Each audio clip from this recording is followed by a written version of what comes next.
As we get into how Ukraine has been quaking Russia, one of the biggest developments this past week has been that Ukraine has just been cleared to receive or has already received fresh aviation consignments, possibly even new fighter aircraft from the outside. This will help the largely defunct Ukrainian Air Force get into the air and possibly fight back the Russians in the skies over Ukraine. This could be the next way that Ukraine quakes Russia.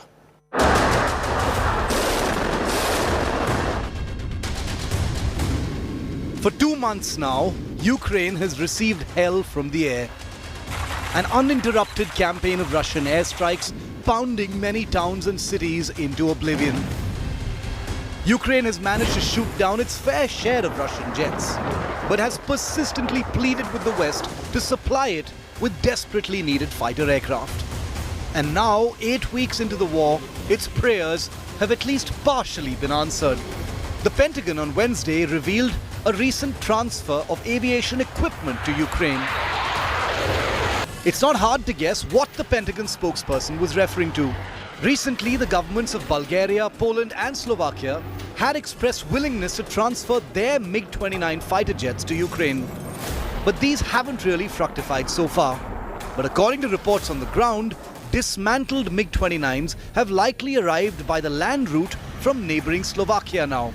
Importantly, as clarified by the Ukrainian Air Force, these aren't flight-worthy aircraft, but rather supplied in order to make available spares and components to Ukraine's existing MiG-29 fleet.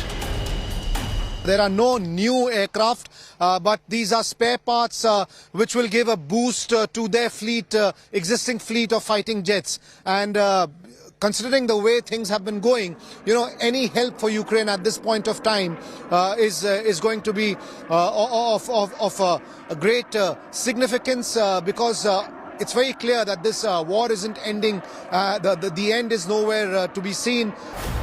This would make Ukraine's dwindling fighters more available and more flight-worthy. The actual move may not be the game changer that Ukraine is hoping for, but any boost to its crippled air power will be very welcome to the defending nation. Meanwhile, Russia, which has warned against NATO's direct involvement in the conflict, hasn't officially reacted to the move, but could use the development to escalate further or ramp up its own air attacks in eastern Ukraine. A little too late in the day for Ukraine, because Ukraine has been asking for it for a very long time and it's only coming now. But the other line of thought over here in Moscow is also that Russia is not just looking at NATO entering Ukraine. Russia is also looking at how NATO is enhancing capabilities of the Ukrainian forces. If the capabilities come to stand at a point where there will be massive damage to the Russian forces, then in all probability Russia is going to use all its force and might. As the Russia-Ukraine conflict gets set to begin its 3rd month, could much of the new fighting happen in the skies over Ukraine? The countdown has begun. With Abhishek Bhalla in Sumy, Ukraine and Geeta Mohan in Moscow, Bureau Report, India Today. The #1 hit on Putin's war machine couldn't be more exemplified than by the sinking last week of Russia's Black Sea flagship, the Moskva cruiser. It's a story that's still reverberating all around the world. It has raised Ukrainian defense forces to the realm of legend, and it has made them look like a smaller force that is truly giving sleepless nights to Putin's war machine. Take a look at the first big strike by Ukraine.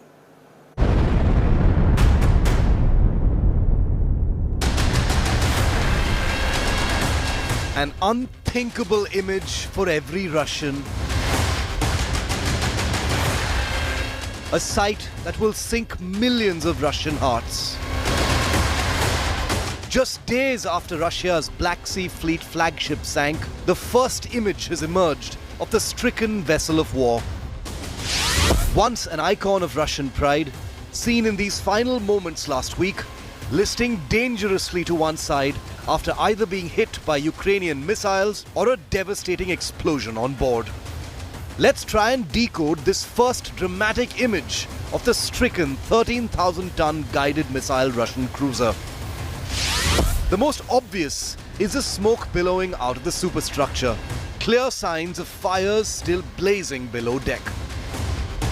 Also notice how the ship is listing dangerously to one side, confirming structural damage from the explosions.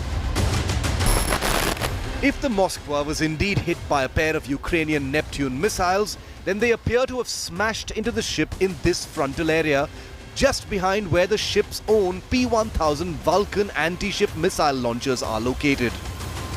Notice these gaping holes in the hull of the ship? Some of the strongest evidence that a missile strike is likely what doomed the Moskva. These appear to be impact points for the incoming Ukrainian sea-skimming missiles.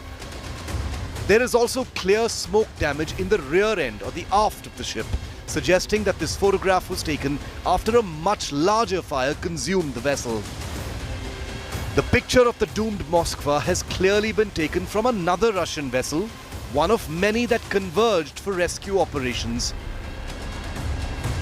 While this new image of the damaged Moskva answers many questions about where the ship was hit and where was the damage caused, several questions still remain unanswered.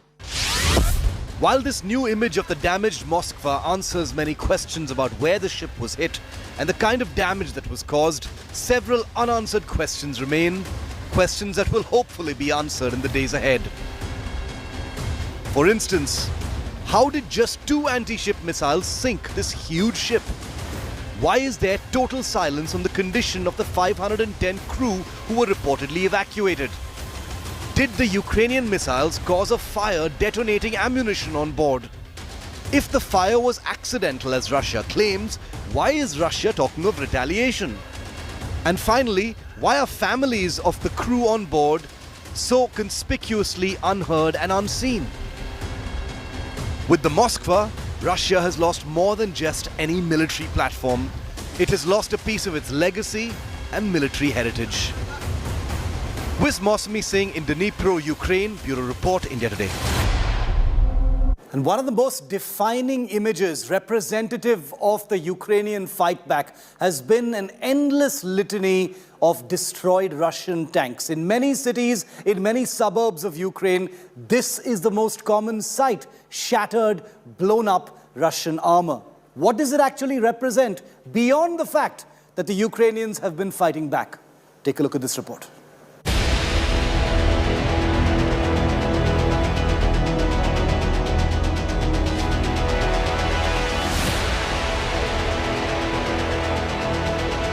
Perhaps the most sustained, defining image from the Ukrainian combat zone has been endless convoys of destroyed Russian tanks, mangled metal corpses, their turrets blown off, their guns pointing aimlessly and uselessly to the side, bombed to oblivion by Ukrainian drones and anti-tank missiles. The armor of Putin's invading ground forces, a terrifying testament to Ukraine's dogged defense. India Today's reporters have been up close with these veritable tank graveyards. Now this is a burnt Russian tank, remains of a burnt Russian tank. The V sign, as you see on the barrel in front, is a clear indication, as Russian tanks use 2 signs. They either use a V or a Z or a Z. The tank completely shattered and destroyed. It's the gun and the turret, they just lie some distance away, buried in sand, an indication of the kind of impact that took place. And this tank is completely charred, burnt.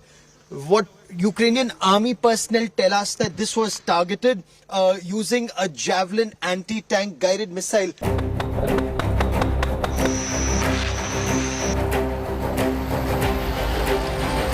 The Russian armored columns and mechanized forces had hoped to mount a brutally enforced siege of Ukraine's cities.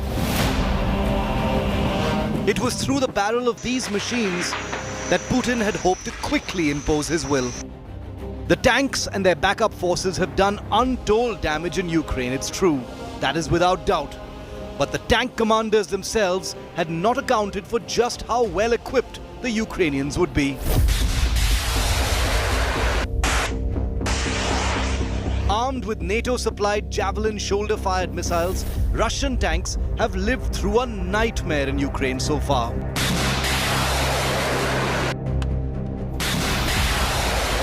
What Russia had hoped would be an unchallenged rumble through the highways of Ukraine has resulted in massive combat losses to Russia's armored forces.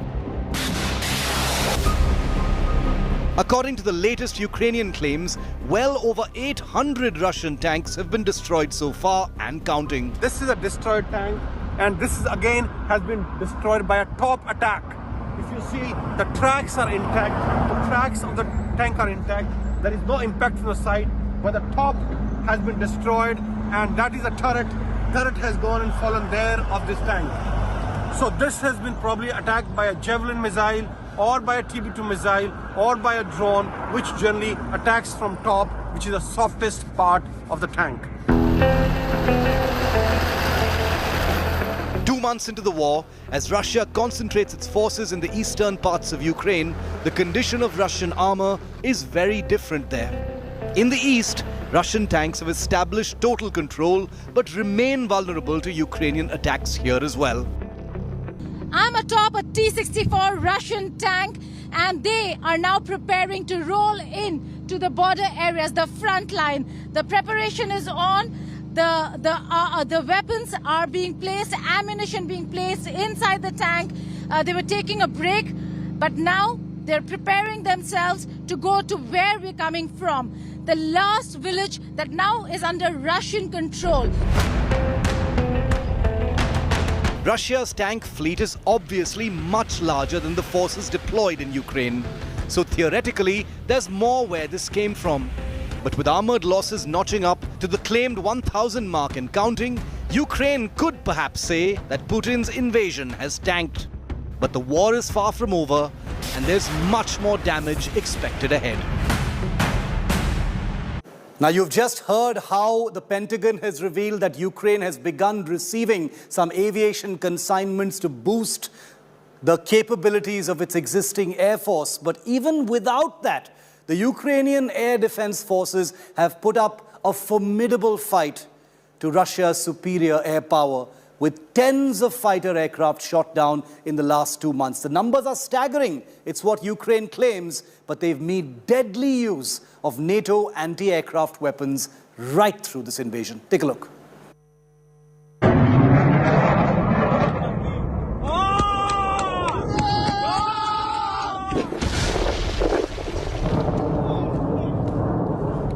Another defining image of the Ukraine war has been Ukraine's spirited defense of its airspace.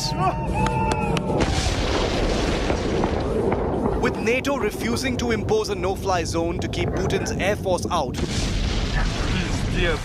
Ukraine has had to fight Russian fighter aircraft using ground-based weapon systems. And the results for Ukraine have been far from bad. Image after image since the beginning of the war has seen Ukraine claim big hits on Russian Air Force combat aircraft. Like this Russian Sukhoi Su-35 air superiority fighter that was shot down using NATO weaponry, the pilot now in Ukrainian captivity. One of several pilots that Ukraine claims to have captured alive. Russia had made a dramatic early declaration after the invasion began that it had paralyzed Ukraine's air defense network. But these images testify to the reality that Ukraine has been able to impose a significant cost on Russia's air power strength. According to the latest Ukrainian claims, over 170 Russian fighter jets have been shot down in less than 2 months of this war. That's more than 8 squadrons worth of frontline combat aircraft, a huge cost by any measure. Using Stinger and Starstreak air defense missile systems supplied by NATO, in addition to legacy anti-aircraft weapons, Ukraine has been able to effectively target and destroy tens of aircraft in the last few weeks of this war. Far from the unchallenged airspace that the Russian Air Force may have been expecting, Ukraine has been able to put up more than the semblance of a fight. The aircraft types shot down by Ukraine include the most visible Russian aircraft in the Ukraine crisis, Sukhoi Su-25s. Tough old Soviet-era birds that have taken on most attack duties in the combat zone of Ukraine. Ukrainian missiles have also brought down several Russian Sukhoi Su-34 supersonic medium-range fighter bombers.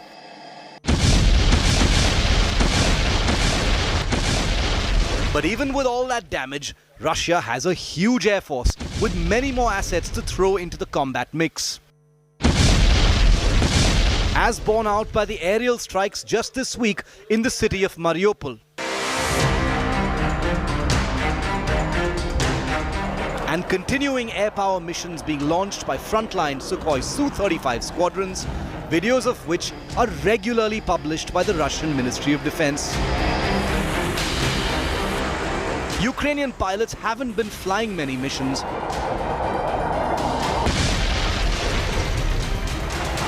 And the country's air force has been trying desperately to get combat jets from NATO, a quest so far unsuccessful.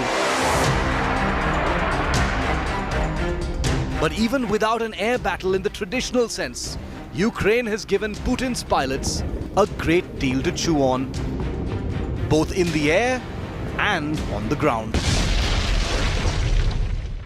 So how is it that Ukraine has been able to put up this very formidable defense? How is it that they've been able to give the far superior Russian armed forces such pause? Well, one of the answers to that question, of course, is the Ukrainian nationalism, its patriotism and spirit. The other, of course, is raw, naked weaponry that has flooded the country. Here's a look at the top advanced weapons that Ukraine's using.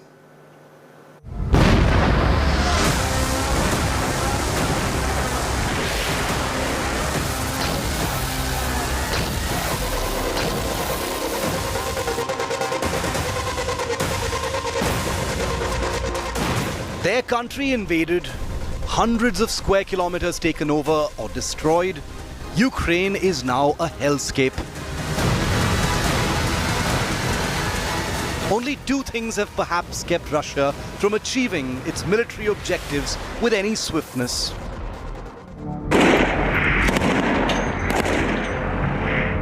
One, the amazing Ukrainian spirit, the indomitable courage of its people and soldiers.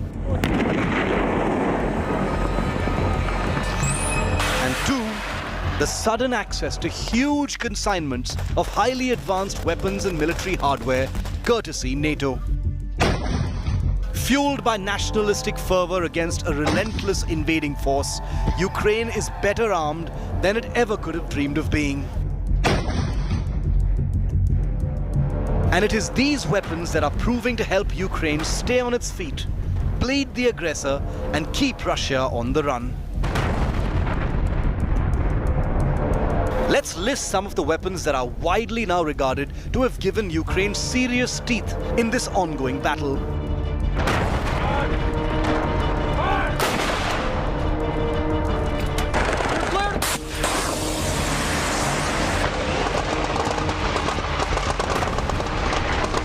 The Javelin is a new generation fire and forget missile that uses automatic infrared guidance that allows the user to seek cover immediately after launch, hugely improving survivability of infantry troops in anti-tank operations.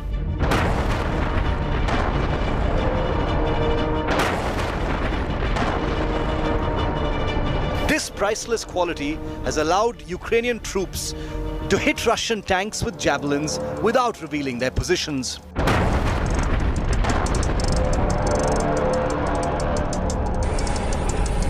Another anti-tank weapon that's allowing the Ukrainians to give Russian armor sleepless nights is the one you see in this clip, shot from a window in besieged Mariupol.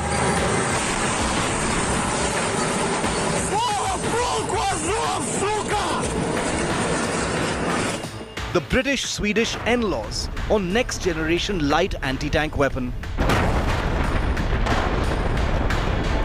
The NLAWs is also in Ukrainian hands in large numbers. It's a fire-and-forget lightweight shoulder-fired, disposable single-use missile system designed for use by infantry troops.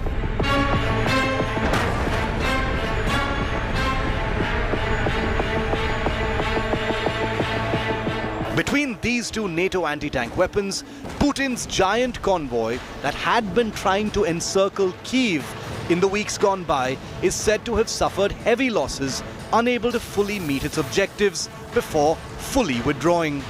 The two missiles have also heaped misery on the Russian supply lines attempting to serve frontline armor units.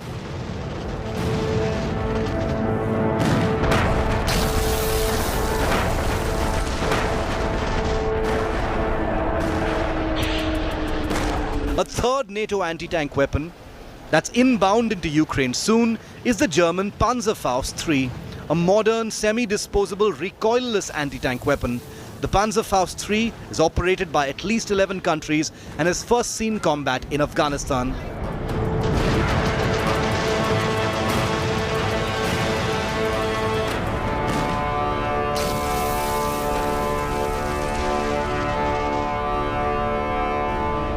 This trio of the Javelin, NLAWs and Panzerfaust III makes it clear just how large Ukraine's anti-tank weaponry requirements really are, with NATO regularly feeding that hunger.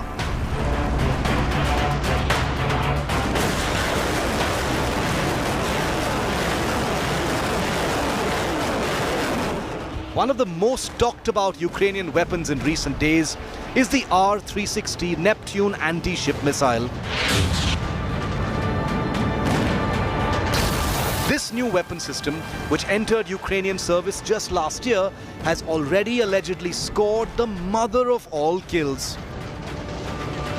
It was a pair of these missiles fired from the Odessa region in southern Ukraine that is said to have hit and sunk the Russian Navy cruiser Moskva, flagship of the Black Sea Fleet. Ironically, the Neptune is a derivative of Russia's Kh-35 anti-ship missile. The massive kill has elevated the status of the Neptune to the realm of legend.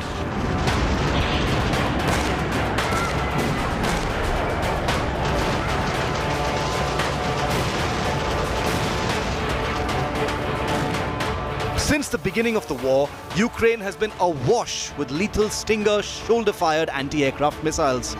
A weapon that has imposed a huge cost on Russia's air power superiority and will to dominate from the air. More of these missiles are flowing in, empowering Ukrainian air defense units even more.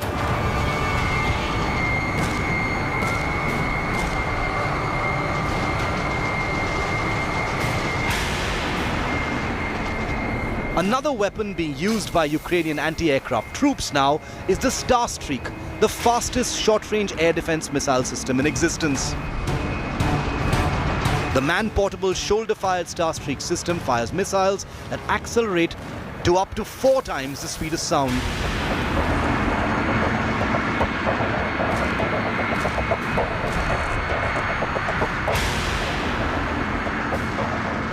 The Starstreak has a number of advantages over the Stinger and legacy Igla systems currently being used by Ukrainian troops.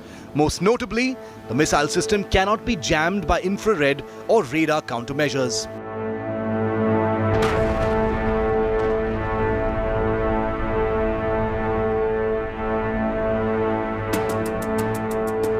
And finally, Turkish TB2 Bayraktar drones, which have been deployed to lethal effect through the entire course of this conflict. Armed with laser-guided smart weapons, the Bayraktar has wreaked havoc on Russian vehicle columns, seriously damaging the Russian supply chain. A pair of Bayraktars buzzing over the Black Sea are also said to have distracted the guided missile cruiser Moskva when it was allegedly attacked by Ukrainian missiles. These hunter-killer drones are said to have been responsible for raining hell on invading forces, destroying large numbers of Russian trucks, infantry vehicles, fuel tankers, and artillery positions, among others. Remember that the supplies of these weapons haven't ended, and Ukraine stands to receive a steady stream of consignments of these advanced pieces of war machinery. As far as Ukraine is concerned, the country couldn't be more armed for whatever's coming next.